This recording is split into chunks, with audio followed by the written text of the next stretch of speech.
Olá, sejam todos muito bem-vindos. Eu sou a Laura Levi, a coordenadora deste projeto Bioética em Foco, a bioética global nos desafios contemporâneos. Este é um projeto que ele é realizado pelo Departamento de Direito e Bioética do IARGS, Instituto dos Advogados do Rio Grande do Sul, e juntamente com a Academia Brasileira de Filosofia. Nós teremos diversos encontros, diversas conversas, então, que vão acontecer durante o ano de 2025, com a periodicidade quinzenal, e elas serão gravadas e disponibilizadas aqui pelo canal do YouTube e também pelo site das instituições que realizam este projeto. E para inaugurar, então, este projeto, ninguém mais poderia ser do que o presidente da Academia Brasileira de Filosofia, Edgar Leite Ferreira Neto, que hoje, então, nos brinda com essa participação. Então, o Edgar é presidente da Academia Brasileira de Filosofia desde 2020. Ele possui mestrado em História e doutorado em História das Ideias pela Universidade Federal Fluminense. Professor da Universidade do Estado do Rio de Janeiro, o ERJ, desde 1990, atuando no seu programa de pós-graduação em História Política. Professor também da Universidade Federal do Estado do Rio de Janeiro, Unirio, desde 1996. Membro do International Scientific Committee da Cátedra de Estudos Globais, Universidade Aberta Lisboa. Membro da Comissão Científica Consultiva Internacional da Coleção de Estudos Globais, Lisboa, Portugal. Integra a direção da International Society of Jesuit Studies, Sociedade Internacional de Estudos Jesuítas. Foi subsecretário de Estado de Ensino Superior, Tecnológico e de Pesquisa do Estado do Rio de Janeiro entre os anos de 2020 e 2024. E membro do Conselho Superior da FAPERJ. Dedica-se aos estudos da história, filosofia, metafísica e teologia numa perspectiva transdisciplinar. E o Edgar hoje, então, é nosso convidado para conversar sobre medicina genética e seus desafios.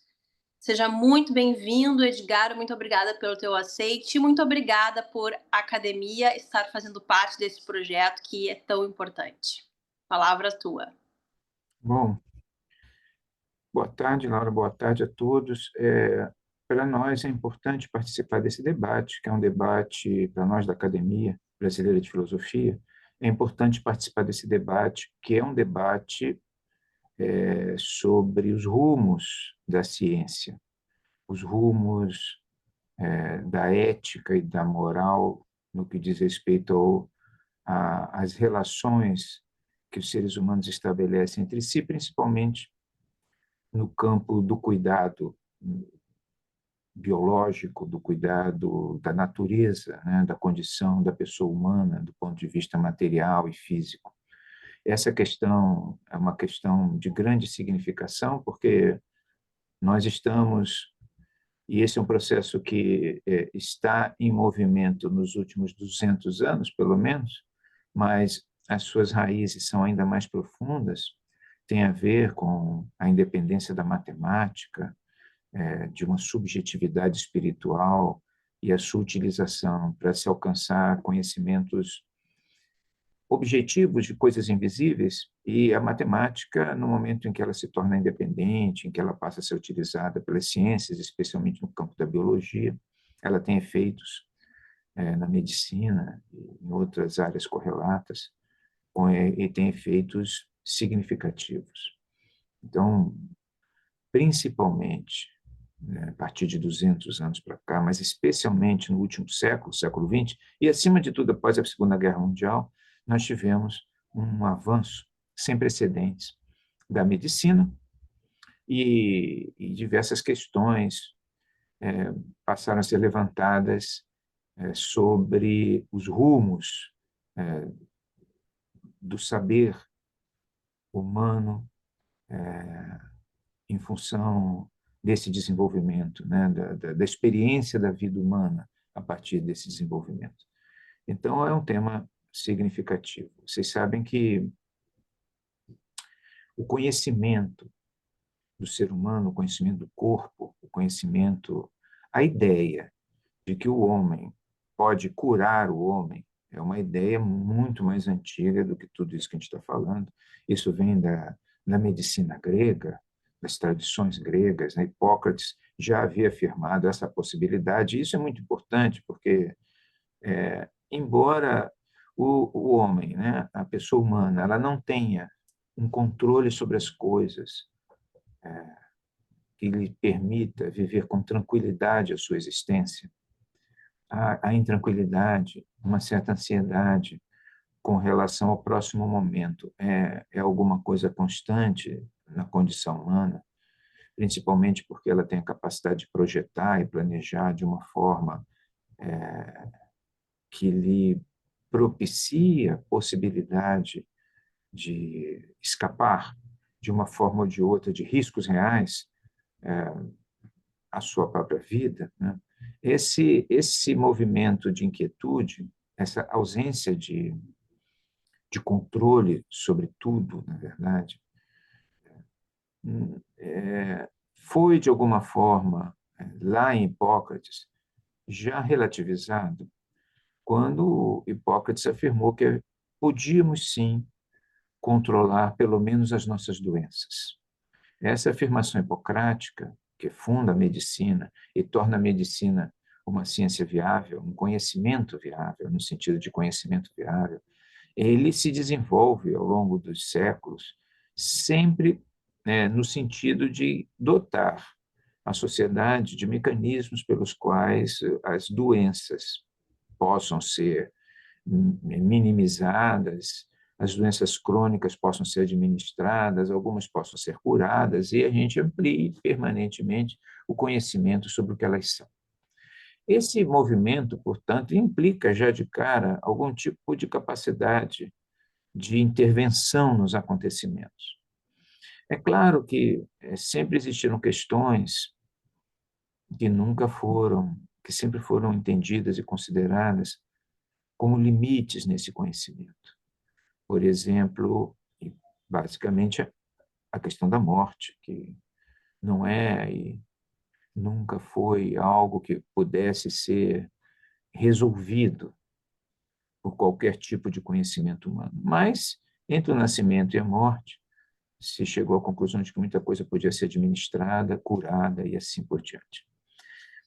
O desenvolvimento das ciências, a partir principalmente de Copérnico, mas acima que tornou a matemática alguma coisa independente, mas acima de tudo do século XVIII, do Iluminismo, e com a sua ansiedade de tentar encontrar as regras, as leis que determinam o desenvolvimento da sociedade e, portanto, estabelecer com segurança os rumos, né, da jornada humana e minorar, se possível, o máximo possível, a ansiedade contínua humana com relação ao próximo momento, ao futuro. Esse processo, no entanto, ampliou enormemente a capacidade de intervenção nas patologias corriqueiras humanas, né? Você tem aí uma um intenso processo de conhecimento, de experimentação a respeito do corpo humano, da vida humana, da natureza, né, de como essa fisiologia funciona, que foi ampliando, principalmente no século XIX, a capacidade de intervenção. Você tem, por exemplo, um desenvolvimento muito grande dos mecanismos de diagnose, de diagnóstico, e a formação de manuais ou de listas de patologias e de doenças, a definição do que elas eram exatamente, porque isso, se a gente vai a Hipócrates, ou a Galeno, que era um médico do período romano, que também escreveu, do Império Romano, né, que também escreveu um manual de medicina, o que nós vamos observar ali é que, para os nossos padrões de hoje, fica claro que eles misturavam sintomas de diferentes doenças numa só, eles não conseguiam distinguir claramente o que uma coisa era uma outra. Por exemplo, o Hipócrates, ele falava da doença dos deuses, isto é, a epilepsia, que era para ele caracterizada pela espuma, né?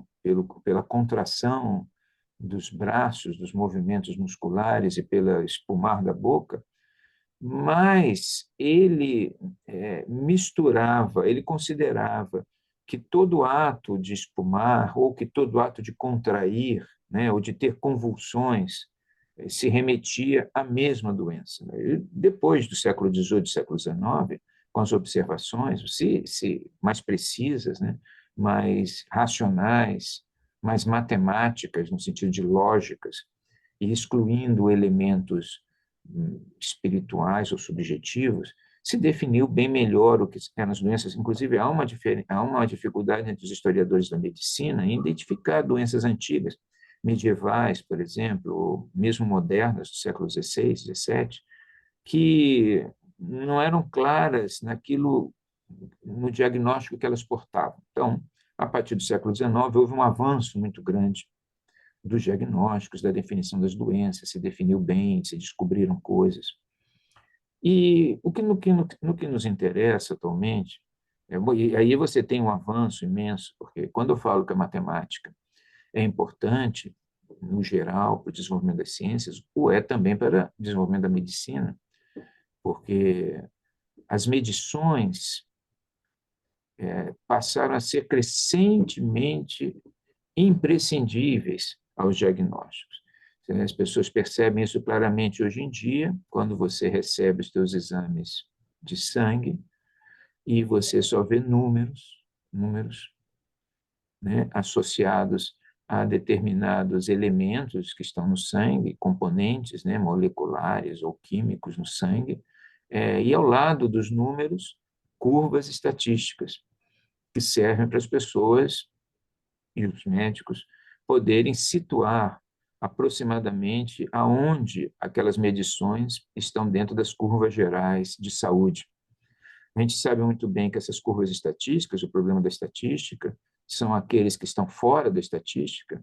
Em alguns casos são muitos, em outros casos são menores, são menos, mas de qualquer forma você tem a matemática transformando muito. E as medições, todos os exames de imagem que fazemos hoje, como vocês observam bem, são basicamente operações de medição. Eles medem o tamanho disso, o tamanho daquilo outro, em função desses tamanhos. Eles estabelecem a natureza da patologia ou não, ou as perspectivas de cura ou não, e assim por diante. Agora, existem coisas mais profundas que desde o século XVI, XVII, XVIII começaram a ser pesquisadas, que dizem respeito ao processo de reprodução humana, aos mecanismos pelos quais se forma o embrião. Isso também é uma questão relevante na história da medicina. Né? Nem sempre se soube que era necessário a relação sexual para dar origem a um ser. Sempre se soube que o sêmen era um elemento essencial nesse processo, mas nem sempre se soube, por exemplo, da existência do óvulo, nem sempre se soube do processo pelo qual do que havia no sêmen, exatamente, sêmen, semente, né? Ela era entendido como semente. Nem sempre se entendeu, a descoberta do espermatozoide é muito importante, e nem sempre se sabia bem, isso foi uma descoberta recente, né, do século XIX, que era necessário a fusão desses dois gametas, masculinos e femininos, para que houvesse o desenvolvimento de um embrião. E esse mistério, o mistério do embrião humano, da sua formação, se ele era pré-determinado de alguma forma, ou se o seu desenvolvimento era determinado por fatores posteriores à sua, ao seu, à sua à fusão, né, ao seu desenvolvimento, ao início do seu desenvolvimento, é uma questão que continuou por muito tempo sendo uma questão relevante do ponto de vista do conhecimento dos mecanismos de reprodução humana e do que vem a ser propriamente o ser humano. Porque se o conhecimento do mundo permite ao ser humano controlar o futuro, o seu próximo momento, né? As leis de movimento, por exemplo, de Newton, elas são muito importantes para muita coisa. Você pode pegar um avião e com muita tranquilidade, aí você tem várias leis atuando ali, você tem vários conhecimentos matemáticos sobre resistência de material, etc. Você pode calcular bem de tal forma um avião, você pode pegar um avião tranquilamente e saber que a estatística dele é uma estatística muito favorável a que ele levante voo e pouse em total e absoluta segurança em outro aeroporto. Essa ideia, a ideia de que você poderia ter sobre as coisas animadas, porque no caso do avião são coisas inanimadas, né? São metais, energia, ondas, processos gravitacionais, etc.,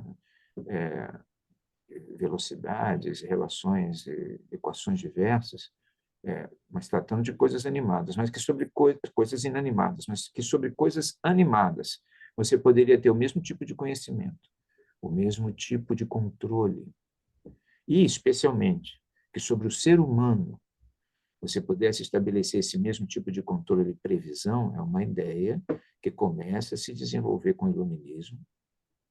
E no século XIX, na medida que você vai avançando na embriologia, no conhecimento dos mecanismos de concepção, isso se amplia enormemente. Quer dizer, muita gente vai começar a achar que se nós conhecermos como é que funciona o organismo, o seu mecanismo de crescimento e de desenvolvimento do ser humano, é possível estabelecer algum tipo de controle sobre o seu florescimento e, portanto,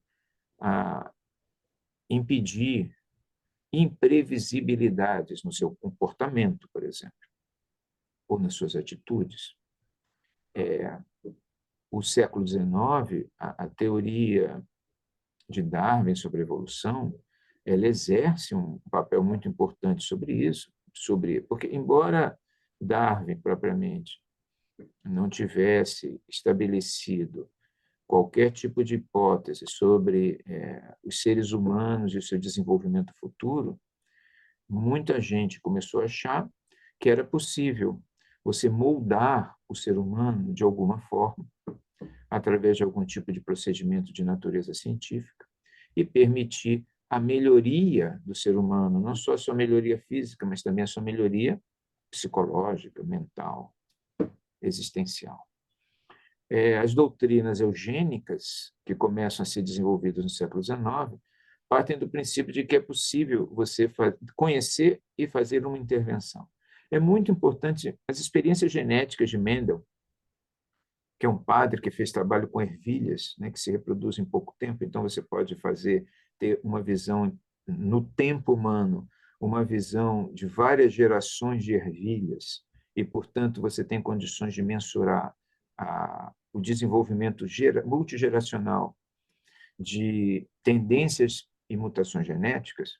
O trabalho de Mendel, as leis da genética, pareceram a muitos que mostravam que realmente existia alguma lógica bem racional, matematicamente dimensionável, voltamos à matemática, e estatisticamente ponderável, que estabelecesse o futuro desenvolvimento geracional, não só das ervilhas, mas também de todo tipo de forma viva. E se você conhecesse como isso funcionava, você poderia fazer intervenções genéticas nesse processo, de maneira a propiciar um desenvolvimento adequado dos seres humanos, no caso, porque essa é sempre a preocupação, numa determinada direção. As perspectivas eugênicas, na verdade, elas não dizem apenas respeito às questões fisiológicas ou biológicas humanas, mas elas também dizem respeito às questões existenciais. Quer dizer, muitos defensores da eugenia eram também defensores de determinadas tendências, de determinadas teses sobre o sistema educacional, na medida em que, se você formasse as pessoas de tal forma, elas seriam daquela forma para a qual você estava intencionando o sistema. Esse tipo de perspectiva é uma perspectiva que se desenvolve no século XIX e tem muito a ver com a criação do sistema universal de ensino, né, de educação, para você tentar formar pessoas que não fossem surpreendentes, que fossem mais ou menos iguais dentro do que se esperava delas numa sociedade assim ou assado. Né? Tanto nas sociedades democráticas representativas, como depois no século XX, nas sociedades socialistas, ou no universo fascista. O sistema educacional se acreditava que da forma como ele pudesse ser organizado, você teria uma engenharia de natureza social. A mesma coisa correspondia ao corpo humano, né? Então, daí, toda a intenção que se tem, a partir de determinado momento, de se coligar dentro do sistema educacional com políticas de saúde, políticas de física, etc., né? Então, você vai melhorar as pessoas, né? Você vai torná-las... O que é ser melhor? Dentro daquilo que se entende cientificamente que é o ser melhor, e você sabe, isso é sempre muito relativo, do ponto de vista político, porque a política tem uma intervenção muito grande no que se pode estabelecer como horizonte ou como futuro, nesse caso. Então, é particularmente relevante, particularmente importante, é a questão genética, porque a questão genética, na medida em que se passou a descobrir, se intuir inicialmente, até os anos 30 do século XX, não se sabia bem os genes, o gene, o portador das particularidades, ele não era conhecido exatamente, era uma coisa assim muito ponderável, se sabia da existência disso, mas não sabia exatamente o que isso era, né? Então, mas depois, com o desenvolvimento da microscopia, com o conhecimento mais profundo da química, e uma série de, de experiências que foram feitas no âmbito das proteínas e do seu papel na formação de elementos vitais, se chegou à conclusão, sim, depois quando se viu pela primeira vez no bom, isso desde a época com o microscópio já se tinha se visto, os cromossomos se reproduzindo, se duplicando, essas coisas todas. Se entendeu que era possível, então, você chegar até o ser humano e descobrir aquela sua natureza genética, aquilo que se chama hoje de genoma, a sua estrutura genética, aquilo que nós herdamos de nossos pais e de nossos ancestrais, e que, em princípio, é aquilo que nos determina, é aquilo que nos dá a forma que nós temos, a maneira como pensamos, talvez, né? Mas principalmente a nossa forma física, o nosso fenótipo, a nossa aparência. Todos sabem muito bem que as expectativas com relação ao genoma humano, que foi, afinal, mapeado, né, no século XX, e hoje é de total conhecimento, e crescente conhecimento, né, dos químicos e dos biólogos e dos médicos, as expectativas com relação ao genoma humano não foram totalmente realizadas, porque sempre se soube que existia uma diferença entre o genótipo e o fenótipo, e a relação entre aquilo que nós portamos geneticamente e aquilo que nós somos em aparência, ela é determinada por razões não totalmente conhecidas e muito misteriosas. A capacidade que nós podemos ter de controlar esse processo é também uma capacidade, hoje em dia, considerada muito relativa. Houve tentativas diversas disso, né? Você tem experiências com seres humanos que foram feitas nessa direção, e essas experiências, para tentar, de alguma forma, estabelecer algum controle sobre isso, eles não sabiam bem o que era naquela época, nos anos 30, 40 do século passado, mas eles tentaram fazer coisas assim. Então, mas com o tempo, e isso é muito claro nesse campo da medicina que se chama medicina de precisão, ou medicina especializada, que é uma medicina que trabalha sobre as patologias, não naquilo que as patologias têm de estatístico e geral, mas naquilo que as patologias têm de individual, porque a nossa reação, por exemplo, aos vírus, ela pode ser mensurada estatisticamente, e é. Tanto que as vacinas, elas são, desde a primeira, a vacina varíola do Jenner, ela era dimensionada sempre estatisticamente.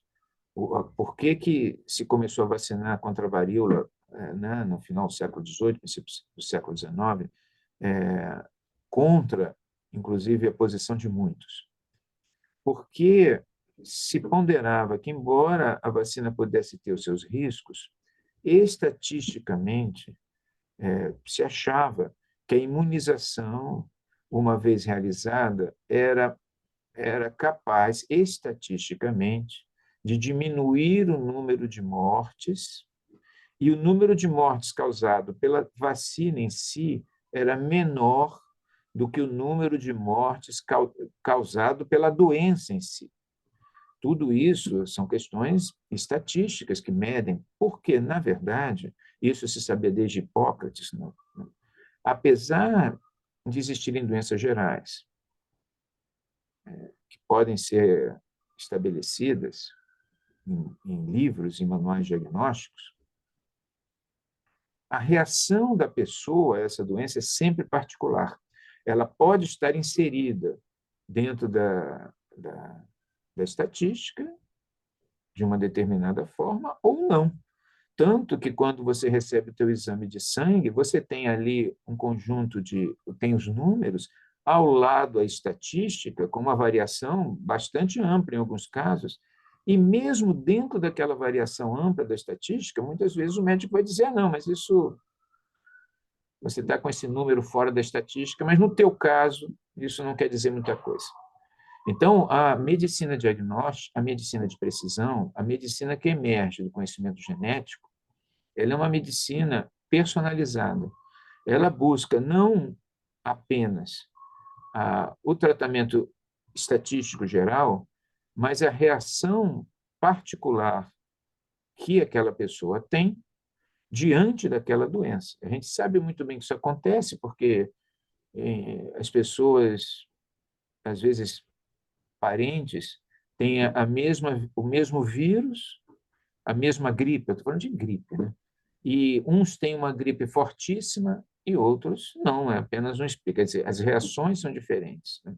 Essas reações são diferentes por diferentes fatores, é claro, mas um deles, que é ponderável, e em alguns casos, principalmente em certas doenças como o câncer, parecem ser relevantes, são inclinações genéticas particulares. Então, a medicina de precisão ela quer descobrir exatamente o que é que naquela pessoa específica, geneticamente, você pode mexer nela para que ela se torne imune ou ela possa combater uma determinada doença à sua própria maneira, a partir do seu próprio organismo. A grande questão que se coloca é a mesma questão que se coloca desde a época da eugenia, né? Em que se tentava, de alguma forma.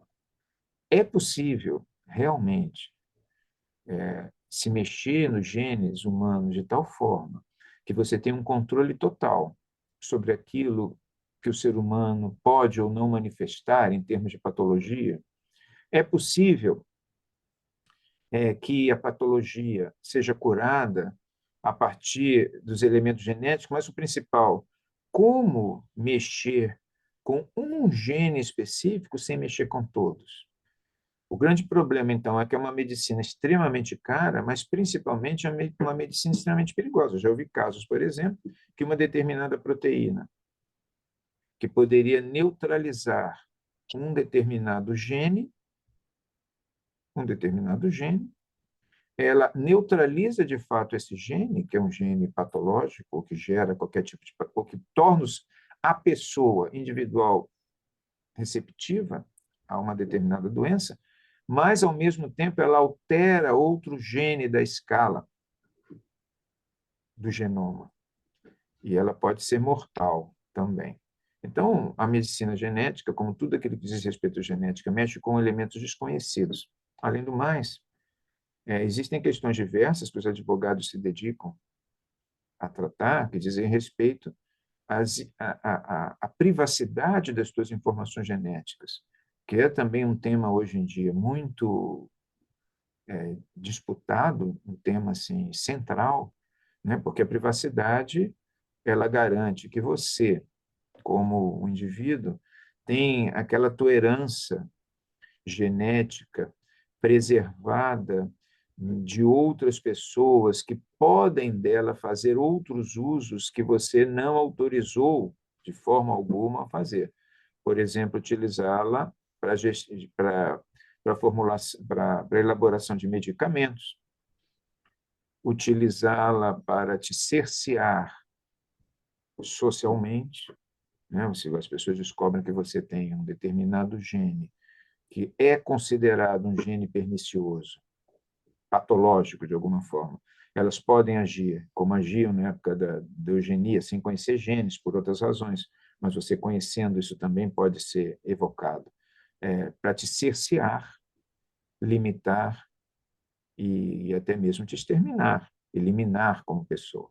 Então, todas essas questões são questões que, na medida em que se avança no conhecimento genético, são levantadas, né, e que têm implicações legais diversas, mas principalmente têm implicações filosóficas e no campo da ética e da moral também, porque tudo isso diz respeito não só ao que é certo e errado, mas também ao que é bem e mal, ao que é bom e o que é mal, ao que deve ser feito ou não, né? E a verdade é que, por mais que se estude os genes, por exemplo, não se consegue até hoje saber a relação precisa entre o genótipo e o fenótipo. Quer dizer, por que que as pessoas têm uma aparência? Por que que elas podem ter um gene mortal e nunca manifestarem os problemas desse gene, por exemplo? Que tipo de rede de complexidade existe na genética e na aparência que realmente molda uma pessoa? Isso continua sendo absolutamente misterioso, como sempre foi. Há a necessidade da estatística ou a necessidade da medicina de precisão em fugir dessa estatística, mas, ao mesmo tempo, estabelecer a crença de que é possível uma cura absoluta, né, mesmo que seja caríssima e para uma pessoa apenas. A medicina de precisão ela é extremamente cara, porque ela é absolutamente singular. Né?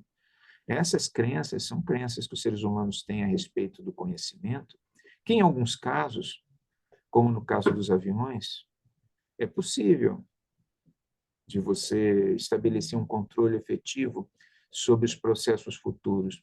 Mas no caso dos seres humanos, que são criaturas únicas, absolutamente únicas, cada uma delas, é muito difícil se estabelecer um controle sobre o seu desenvolvimento ou um controle absoluto sobre os paradigmas da sua identidade. Então, a gente hoje, nesse campo, tem mais dúvidas do que certezas, no fundo.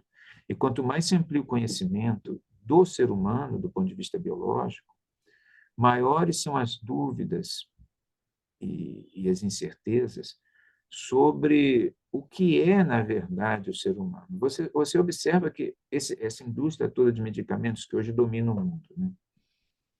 As grandes empresas farmacêuticas são um dos conglomerados econômicos mais importantes. Há farmácias em todos os lugares, em todas as ruas, várias farmácias numa mesma rua, porque nós tomamos muitos remédios o tempo inteiro. Mas quando se abre a caixa de remédio, ao lado do remédio, tem uma folha que você puxa assim, abre, é geralmente uma coisa imensa, que se chama de bula, aonde exatamente o farmacêutico adverte aquele que está tomando o remédio dos riscos de tomar aquele remédio. Não é uma coisa assim, aquilo ali, eles chegaram à conclusão de que aquilo é bom para determinadas coisas estatisticamente. E a estatística não tem só a ver com um número X de pessoas, tem a ver também com os momentos da vida das pessoas. E tudo aquilo ali está dentro da bula. Tá? E muita coisa não está na bula. Então, as questões da indústria farmacêutica hoje, as questões da genética hoje, as questões da medicina hoje, que é uma medicina crescentemente desprovida de espírito e cada vez mais matemática e se pretendendo absolutamente científica, porque há 500 anos atrás, por exemplo, os médicos eles estudavam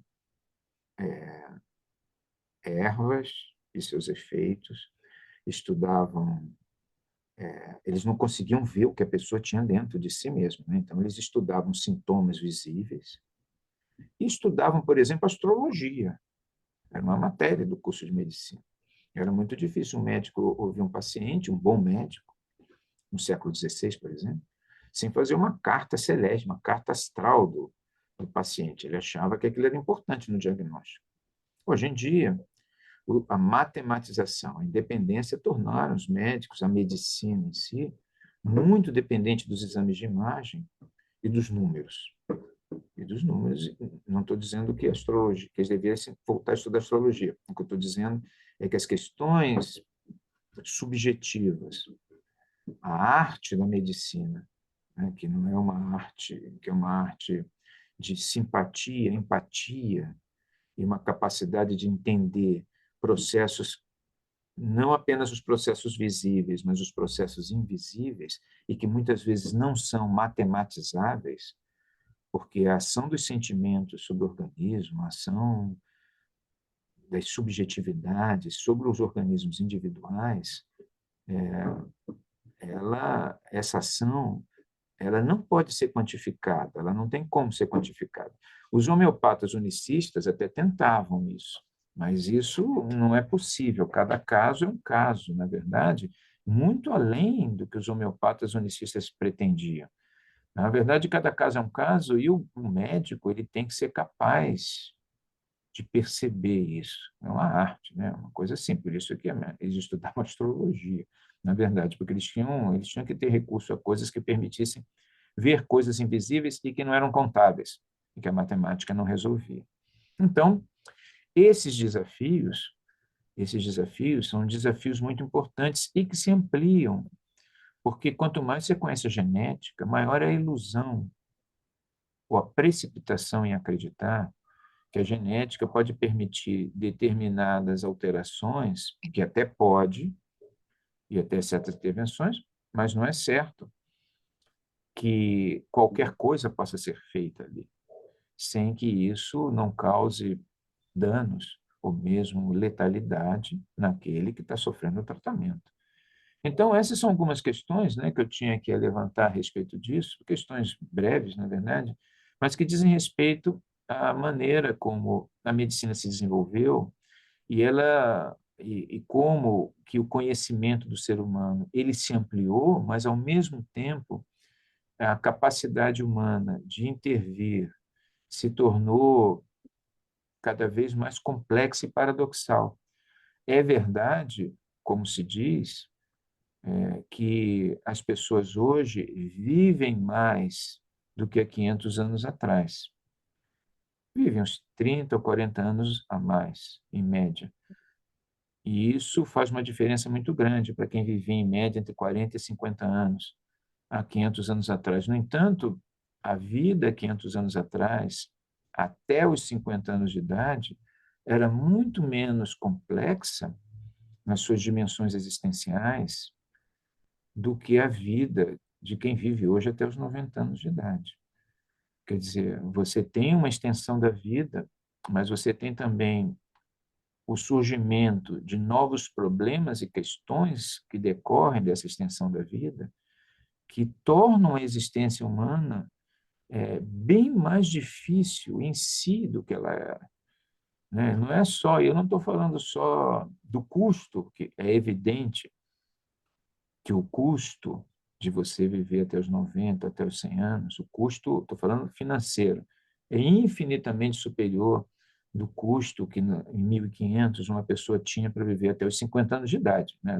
Uma pessoa vivia até os 50 anos de idade, mas ela nunca tinha tomado um remédio na vida, entende? Ela tomava aquelas coisas daquela época, sangrias, eles cortavam as veias para correr o sangue e baixar a pressão, baixar a febre, mas é um outro tipo de coisa, né? Hoje, o custo disso, mas não estou nem falando disso, eu estou falando das expectativas existenciais, que se tornaram extremamente mais complexas. Além do que, hoje, a extensão da vida permitiu o surgimento ou a identificação ou a generalização de uma série de outras doenças que não existiam antes, como, por exemplo, Alzheimer, né, que é a principal. Você vive mais, mas há problemas nesse processo, né? Então, em dúvida. suma, essas são algumas questões, não respondi propriamente a uma questão, mas eu levantei algumas dúvidas sobre esse processo e que podem servir de temas relevantes para reflexão, no caso dos juristas, especialmente, que cada vez mais têm que responder a isso, a todos esses temas, né? E se colocar para tentar solucionar algo que, no fundo, é insolucionável, que é a necessidade humana de resolver os seus problemas de existência, né, de uma forma e de buscar a saúde de alguma outra maneira. Então é isso que eu gostaria de dizer. Sabes, Edgar, que esse resgate histórico que tu fizeste, ele é essencial, inclusive, não para todas as questões que tu levantaste, mas principalmente para o próprio projeto que é proposto aqui de debate ou de conversas, de discussões.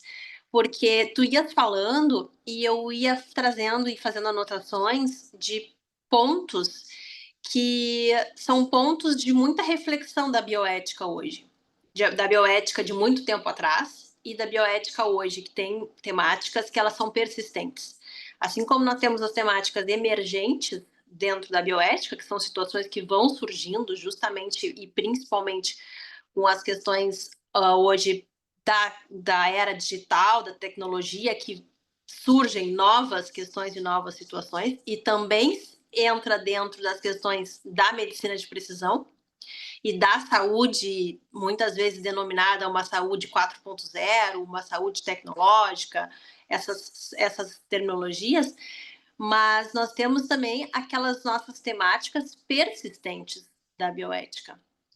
E tu ias falando, e eu tenho muitos pontos que eu ia anotando aqui, sobre as questões que esse histórico, né, da medicina, da evolução da medicina e chegar ao ponto que nós estamos hoje, mas a gente passou por questões, por exemplo, aqui de mistanásia, que é um prolongamento biológico da vida, que se discute, inclusive, com a utilização massiva de medicamentos, a utilização massiva de tecnologia na medicina, a utilização de terapias gênicas, né? O transhumanismo também é uma outra discussão que entra dentro disso.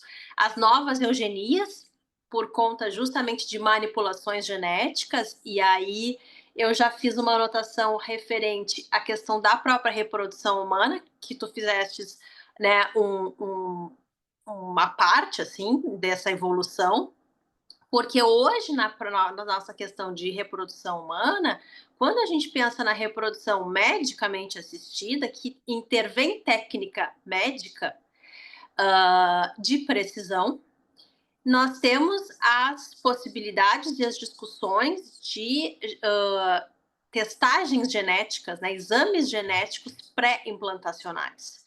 E, obviamente, que se nós estamos falando numa esfera do Brasil, nós temos regras deontológicas e éticas mais firmes, mais rígidas para essas análises. Mas nós temos outros países que são países muitas vezes até considerados países reprodutivos, onde as pessoas buscam muito essas técnicas reprodutivas, que eles não têm as mesmas regras. Então, essa análise genética pré-implantacional, e muitas vezes o que é apto e o que não é apto à perpetuação daquele embrião, de que ele vá se tornar efetivamente um ser humano, quem é que tem as melhores qualidades ou não, as doenças que vai poder se desenvolver ou não, nós temos uma série de discussões éticas aqui. E quando tu falaste no fenótipo, eu me recordo que fiz o link de que a importância que é o fenótipo para nós. Porque nas reproduções humanas, quando a gente está falando de utilização de material de terceiro, de doadores, é buscado, é feita uma pesquisa onde o fenótipo seja próximo ao fenótipo dos pais do projeto parental. Então, para a gente ver a importância que tem o fenótipo nas nossas vidas, né? A aparência, carregarmos características genéticas dos nossos ancestrais, que nos represente, a nossa aparência em relação aos nossos pais, as lembranças que nós carregamos, né? Tudo é importantíssimo. E aí tu fizeste uma referência de que nem somente as questões biológicas, genéticas nos definem, e aí entra também a epigenética e as discussões da epigenética dentro dessas questões, né? E aí eu fiz muitas anotações aqui, e, por exemplo, a manipulação do genoma humano, a gente tem que pensar sobre a questão da autonomia, quando a gente está falando do próprio indivíduo que busca as terapias gênicas e cada vez mais a medicina de precisão, as medicinas caríssimas, de técnicas caríssimas, o limite que há entre esta autonomia do indivíduo e a consideração de que o genoma humano é um patrimônio da humanidade. Né? E a própria discussão que essa reflexão faz quando nós estamos manipulando outras formas de genéticas, né? Desde as questões pré-implantatórias e outras situações genéticas no genoma humano que se manipula atualmente. E essa ponderação que tem que ser feita, né? Se nós temos o reconhecimento de que o genoma humano é o patrimônio da humanidade, até que ponto a gente pode mexer dentro deste patrimônio? Tudo bem, que a gente mexe aqui, só que a gente não sabe o reflexo que vai ter, né, mexer nesse gene para um conjunto de outros genes, né? E também a questão, por exemplo, da equidade que tu trouxeste. Uma medicina caríssima, e a gente entra mais num princípio, o princípio da justiça, da bioética, que trabalha com a equidade. Então, quem tem acesso a essas terapias gênicas, ou a medicina de precisão, ou a medicina de diagnóstico de precisão, enfim, né? Então, bem como tu disseste, quanto mais nós estudamos essas questões, parece que mais questões nos surgem, não respostas. Claro, Laura. Isso é interessante que você falou, e é por isso que eu tinha falado aqui do homem do século XVI, onde as suas questões sobre a existência eram muito diferentes das nossas, né? Você diz assim, eles tinham porque nós temos questões cada vez mais complexas, mas não tem respostas para elas. As respostas são transitórias. A cada momento existe uma nova questão. Eu vejo isso no direito. A todo momento tem uma nova questão, um novo problema a ser resolucionado, mais um problema sem resposta. Eles são todos sem resposta, porque mesmo que você tenha uma resposta circunstancial, logo surge uma nova questão que inviabiliza aquilo, a coisa é bem mais complexa, na verdade, do que você estava achando. Então, todo esse movimento, que é o movimento do mundo moderno, na verdade, da modernidade e da pós-modernidade. É um movimento de tornar a existência humana cada vez mais difícil. Quanto mais a compreendemos física ou materialmente, mais difícil ela se torna de ser compreendida, materialmente mesmo, porque isso, a investigação científica sobre o corpo humano, é um processo sem fim. Ele não termina nunca. Ele não termina nunca. Então, é uma coisa assim muito complexa, sabe, Laura? É uma coisa assim e muito perigosa, no fundo. Às vezes você fala assim, existe sempre uma visão um pouco negativa daqueles que advertem contra, porque sempre tem aqueles que advertem contra, né? Vocês estão indo muito longe, não sei o quê, mas no fundo eles têm um ponto de razão no sentido de que como isso não tem fim, né? Não tem fim, já está evidente que isso não tem fim. Isso vai, pelos próximos séculos, se continuar assim, você vai aprofundar cada vez mais, cada vez mais, cada vez mais, e você não vai encontrar resposta. E com uma rapidez cada vez maior, né? Cada vez maior. Então, vai chegar um momento em que as pessoas vão jogar isso fora, porque elas não vão aguentar mais. Então, a responsabilidade e a cautela é muito importante, porque todo movimento anticientífico, você tem que escrever um artigo muito interessante, que você até me mandou, muito bom. E eu estava lendo teu artigo e eu fiquei pensando assim, você vê, existe um movimento anticientífico contínuo. Esse movimento ele se desenvolve na mesma medida em que as questões são colocadas com uma velocidade crescente e como as respostas não são colocadas, aquilo confunde mais do que explica, muitas pessoas preferem empurrar isso para o lado. Existe uma razão nesse movimento. Não estou dizendo que eu sou a favor dele, mas por quê? Porque nem sempre a ciência é cautelosa o suficiente para tornar os passos a serem dados no conhecimento autossustentados do ponto de vista existencial, nós diríamos assim. Porque você saber que não tem fim esse processo, que é uma coisa que a gente sabe, processo de conhecimento, aliás, sempre se soube, isso é até bíblico, não é verdade? Mas nessa dimensão que nós vemos hoje, kantiana, materialista e tal, saber que não tem fim pode ser para alguns a maneira como isso é exposto, como isso é tratado, pode ser horrível, né? Então, a ideia de que você tem que ter cautela e prudência nas pesquisas e no desenvolvimento da ciência é uma ideia que tem que estar na cabeça do cientista. E você que trabalha com bioética, a cobrança dessa cautela e dessa prudência, né, é muito importante, principalmente para o jurista. Você diz que tem regras diferentes, é por causa disso.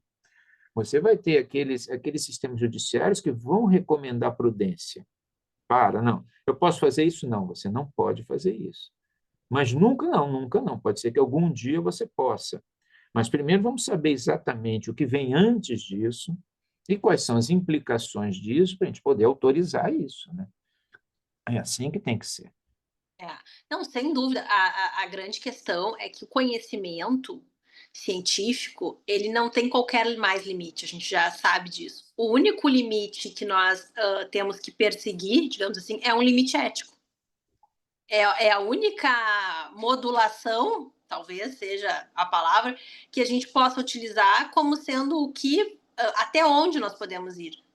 Porque nós podemos ir hoje sem barreiras, né?